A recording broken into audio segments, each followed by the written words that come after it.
I have to apologise before I start. Look, I've got a sort of page of notes here, of one kind or another, and I've been told that this is the third Woolford lecture. I'm sorry that I wasn't here for the first two Woolford lectures, so I'm not quite sure what the Woolford lectures generally do, and I apologise before I start if I do seem a little bit unprepared, but you see, they only told me I was doing this 6 months ago, so I've taken a little bit of time to come in. But I've dressed up for you. I hope hope you appreciate that I put one of my suits on. The truth is that my life is spent quite a lot, for one reason or another, just as time has gone on, being involved in various aspects of volunteer work. And a little while ago, I was asked if I'd go and open the new St James's Theatre, which is in Victoria. And I turned up there, and it was an old friend of mine, David Gilmore, who was the director, but it's this sort of fringe theatre, so I rolled in a pair of jeans and a sweater. And David... I'm getting you some more. Oh, that's very kind of you, thanks. Am I already got a croaky voice? David came to greet me, and he said, "Where do you want to get changed, Griff?" And I said, I'm really sorry. I didn't realise." He said, "Oh no, that's all right. That's okay. Don't worry. Don't be as scruffy as you like. That's fine." So I went with my wife. I went with Jo, and we quickly went off to Marks and Spencer's. And I have to say, I love Marks and Spencer. It's good, isn't it? Good Marks and Spencer. Look at this, gentlemen. Look at this suit. Isn't it fantastic? Marks and Spencer, the cheapest suit they make, virtually. And I went and I bought myself an entire suit and a shirt and a pair of shoes and everything. I came back and the whole thing, so there we are. I'd made my sort of contribution to St James's Theatre. I came back and I got to the side of the stage, standing flat. I thought I looked pretty resplendent, don't you think? Oh, it's not bad, is it? Pretty good. It's just the very suit. And I stood in the wings and went on. And then David came on and he'd gone and changed into a pair of jeans and a T-shirt.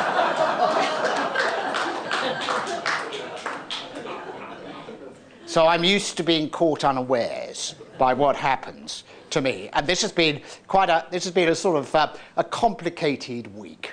I don't know if any of you have been to the various AGMs. Is there anybody who's travelled up to Nottingham and been there? No, nobody. Civic Voice. You may even wonder what Civic Voice is. I don't blame you. I did when I was asked to be involved in it. There was an institution called Civic Trust which predated Civic Voice. And Civic Trust was founded in the 1950s by Duncan Sands. It's an important institution. And it was an idea, a government-sponsored idea, that there should be more people involved in the rebuilding or the looking at their cities after the Second World War. And it did sterling work, very important work. It had a very important awards ceremony and a big reach out to many civic societies across Britain and particularly across England. And then they came to me and said, possibly because of restoration, a programme I've been involved in. And that's a bit of a history as well, which I'll probably try and go into a little bit as we go along, because one way or another, I'm sure everybody's wondering what this TV person is doing involved. But that's the reason they asked me to do it for Civic Trust. And I said, OK, that's fine. I joined up and I said, I'm often asked to be involved in sort of positions like patron. I am patron of a very large number of institutions, ranging from charities and so on. And I've sort of decided to turn a lot of them down, because I really don't have time to service everybody. I'm sort of patron, and I say, yes, of course you can put my name on your letterhead. And then I find that because I'm sort of working for the Home Farm Trust, I don't have time to help the River Store Association, and I have difficulty being an ambassador for Prince Charles's Regeneration Trust, because I'm doing work. So I said, do you want me to do anything? And they said, no, Griff, don't worry about that. It's an entirely honorary post. We won't want you to do anything. The Civic Trust runs itself, and it has financial support and so on. I said, oh, great. And then they went bust. I'm not quite sure why. No, it was nothing to do with this. This was about 5 years ago. And I suddenly found myself in the paper trying to explain why Civic Trust, of which I was the honorary president. I had to say, look, I'm sorry, I feel like the captain of the Titanic here, but I've literally just arrived, and the next minute the thing goes under the water. I'm not quite sure whether... Blame me if you like. Everybody tends to blame me for these things. That's fine. And then a group of people, concerned people, got together and said that they felt that the civic amenity world, the voice, needed to continue. And they needed to continue for very, very important reasons. I was leaving that there because I think I'll probably trip over it and start wandering round amongst you in a minute. And they felt that it was really important that the voice of the built environment, the urban world, continued to be heard. And they were people, and you may be interested to know that some of the people who came forward were particularly associated with the National Trust and the campaign for the preservation of rural England. And the reason they felt so strongly about it was because the countryside has a powerful voice in the National Trust and a powerful voice in CPRE.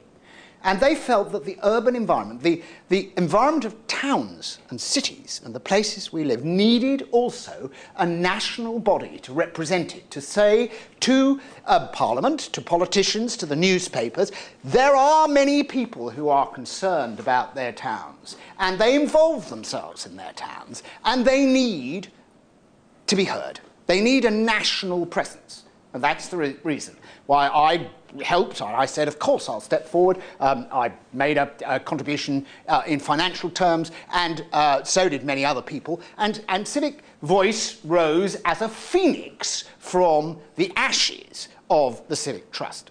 It was there was an element, I felt, that it had to do this, and it needed to change. And I'll try and explain why.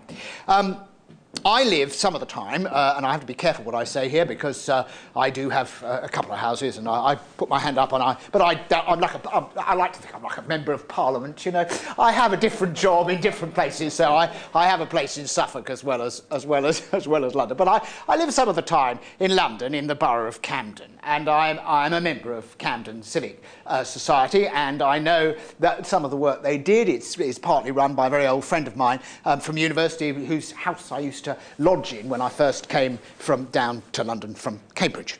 And we got involved through them with the Bloomsbury Association and a bit of a struggle that was going on about the British Museum. The British Museum have decided to take a site that they own and build, perfectly reasonably, a new building there in order to house exhibitions. And like all museums today, all NGOs, all big institutions, they sort of feel, I'm not quite sure where this comes from, but it's true of the BBC as well, that they expand or die. And they are all institutions, whether it's the Royal Shakespeare Company or the BBC or the British Museum, feel it's incumbent upon them to grow. And so the British Museum wants necessarily to grow. So I'm not going to argue with that. Like many of these things, their principles are not my concern.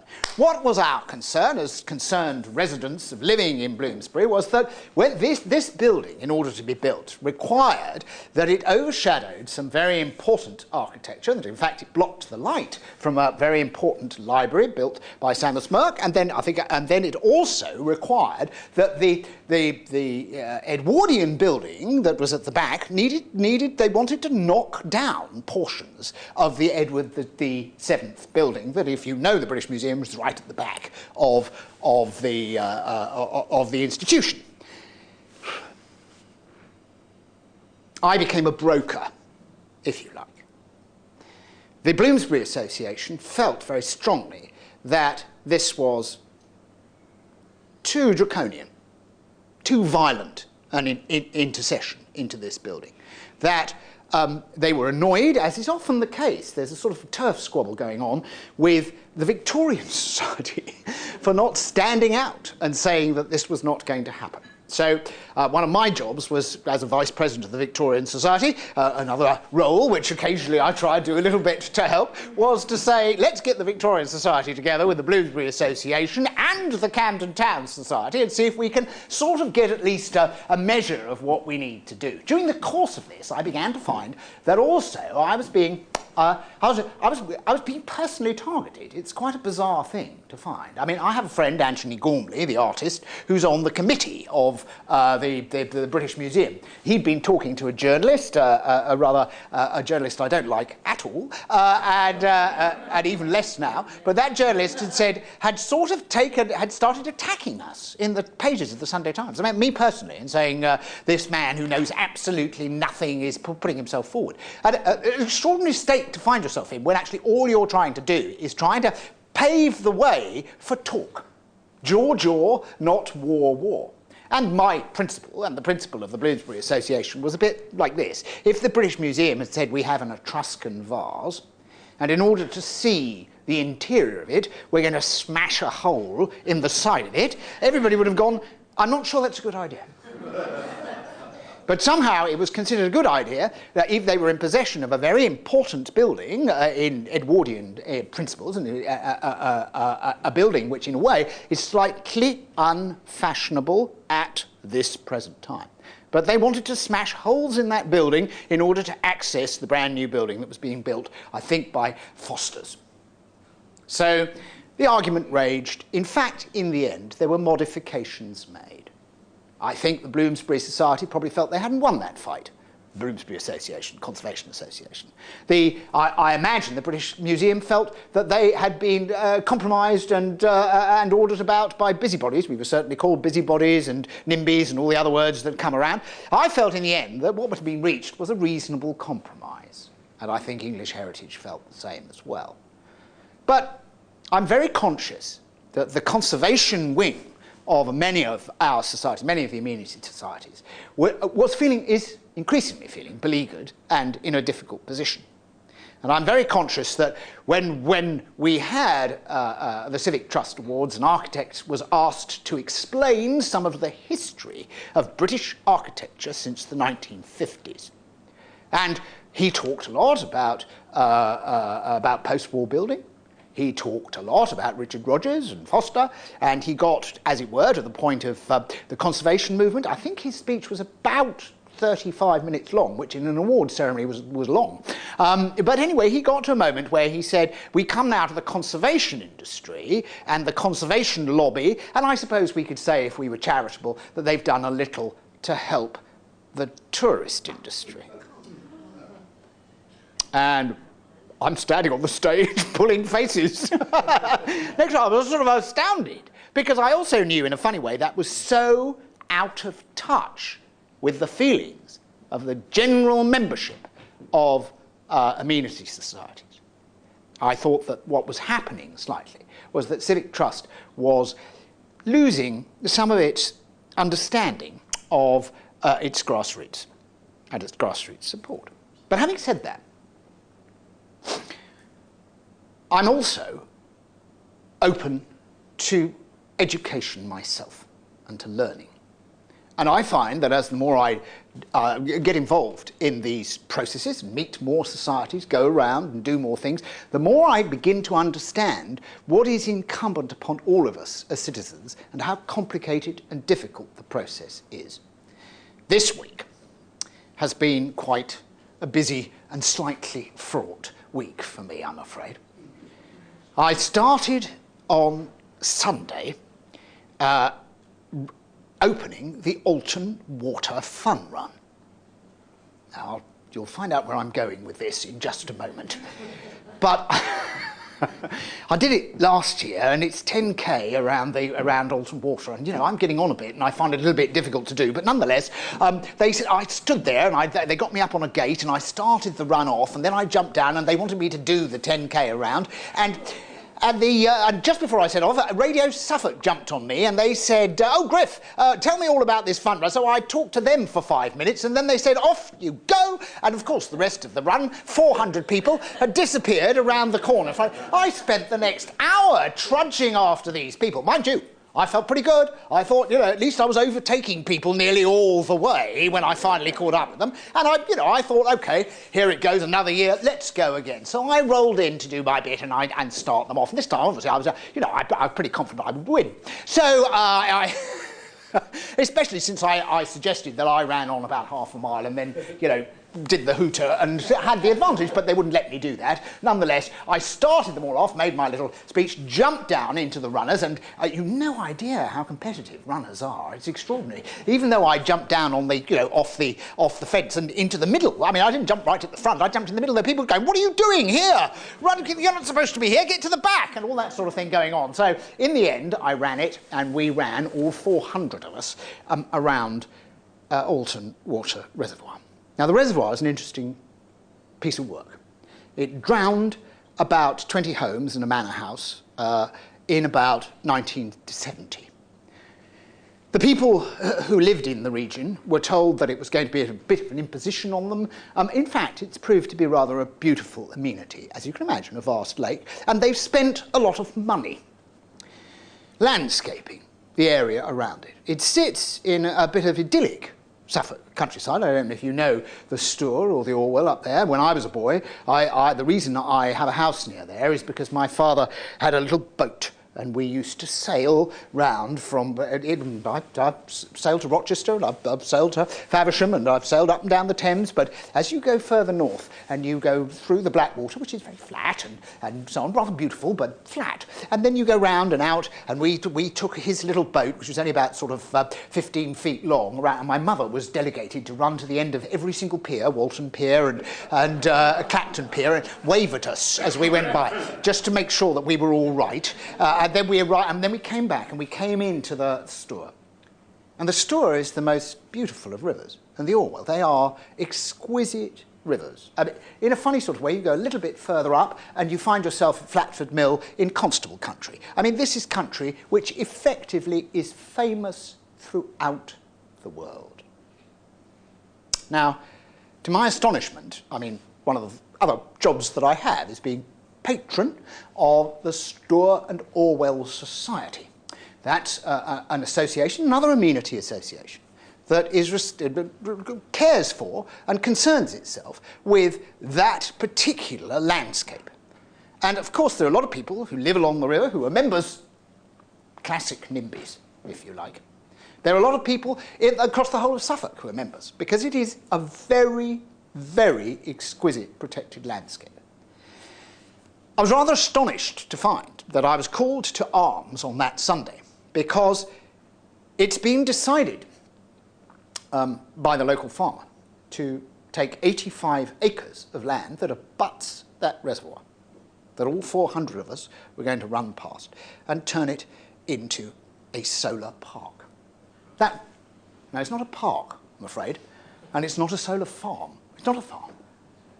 It's quite clearly a piece of industrial kit.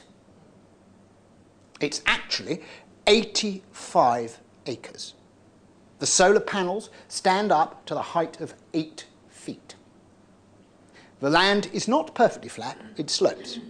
They will be visible, despite the promise of a hedge, which, and I know in the past from promises like about hedges that nobody enforces those promises, so despite that, and it's perfectly good farmland.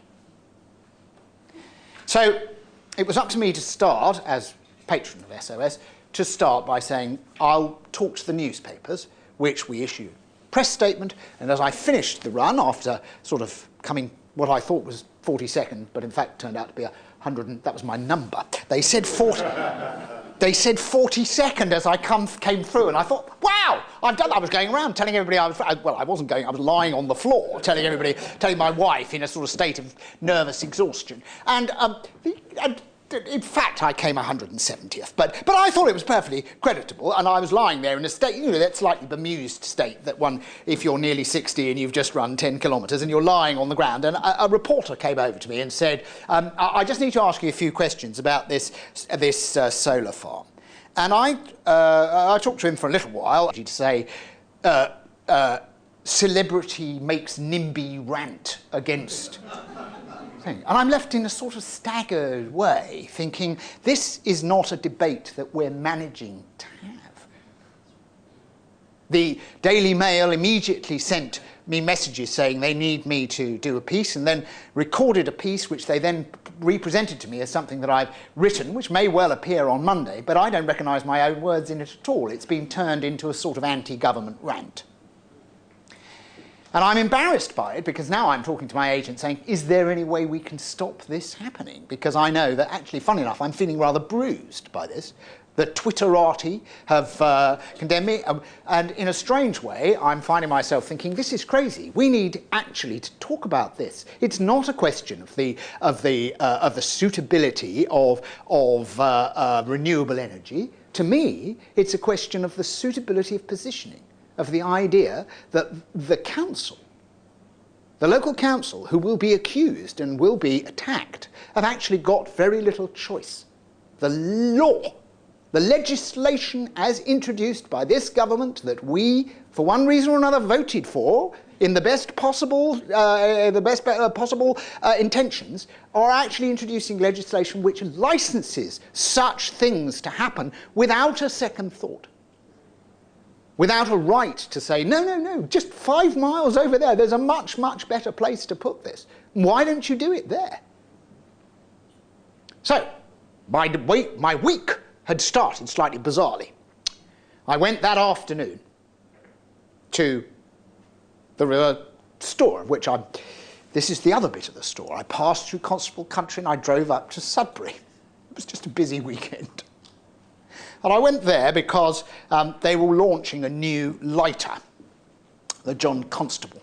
And this is a boat that they've restored, having found it abandoned in a lock, and it was sunk during the Second World War to keep it out of the hands of the invading Germans. And they wanted to get it back up, and they've restored it. They've spent a great deal of money.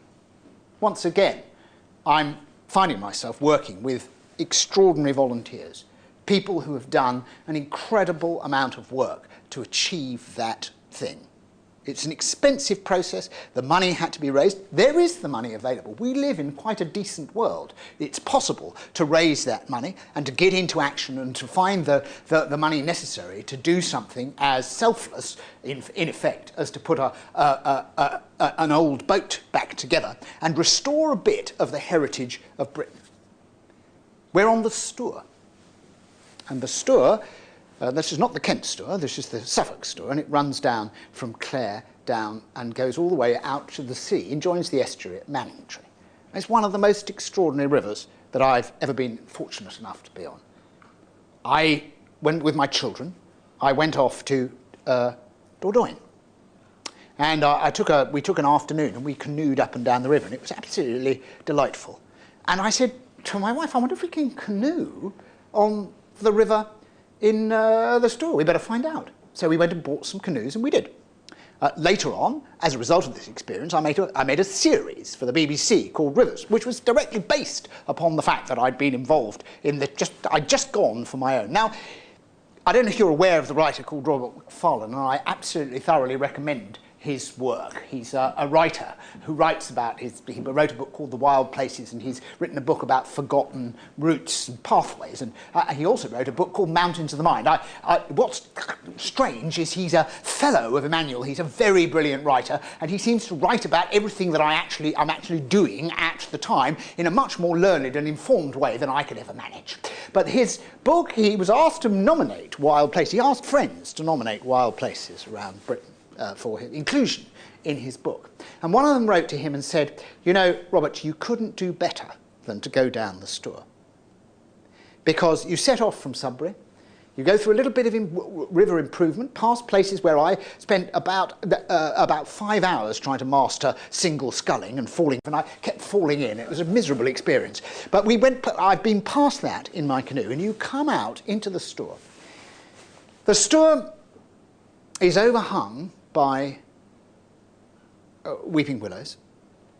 On either side of you, there are naturally growing water lilies, pink ones and yellow ones. It's almost like being in Cambodia.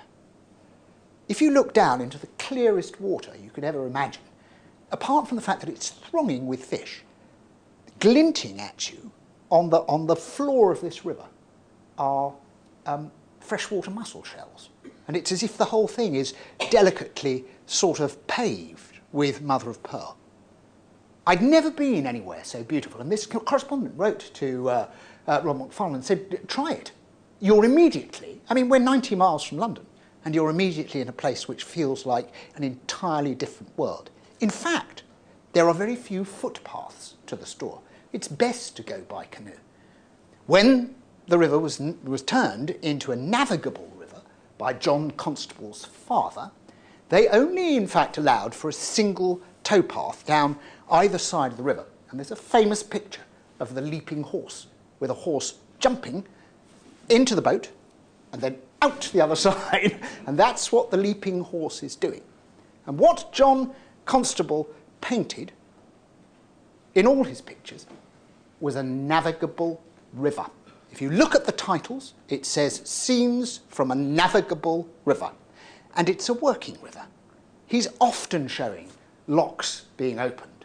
He's often showing horses. He's often showing a cart horse cooling off at the end of the day. And if you look into his pictures, you can see right in the distance people working in the fields.